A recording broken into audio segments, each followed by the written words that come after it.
Il y a quelques semaines, le 26 janvier 2025, une baudroie abyssale a été observée à la surface au large des îles Canaries. C'est la première fois que cette espèce est observée à la surface, étant donné que c'est une créature des abysses qui vit généralement entre 200 et 2000 mètres de profondeur. Cette observation est d'autant plus étonnante, étant donné que cette espèce chasse à l'affût à l'aide de sa loupiote bioluminescente se trouvant sur sa tête.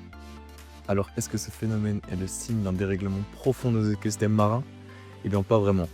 À vrai dire, aucun consensus n'est encore été trouvé, mais plusieurs hypothèses sont probables.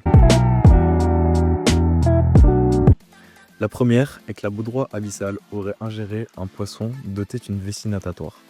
La vessie natatoire est un organe qui permet au poisson d'ajuster sa flottabilité. Mais dans les abysses, les poissons n'en possèdent souvent pas, ou bien elles sont atrophiées. Les créatures des abysses ont alors d'autres moyens de gérer leur flottabilité. Mais ça, ce sera le sujet d'une autre vidéo. Revenons à nos hypothèses.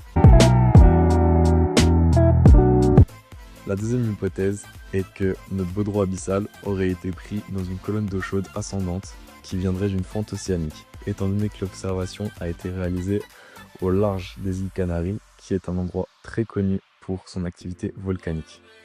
Notre diable noir des mers aurait alors été entraîné par ce courant. La troisième hypothèse est que la baudroie aurait essayé de fuir un prédateur, comme un phoque, un lion de mer ou bien un globicéphale. En essayant de le fuir, elle serait remontée à la surface.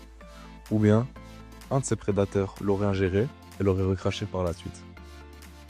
Alors voilà, ce phénomène n'est absolument pas inquiétant et n'est pas du tout le signe d'un dérèglement de nos écosystèmes marins, bien que ceux-ci sont en danger et perturbés.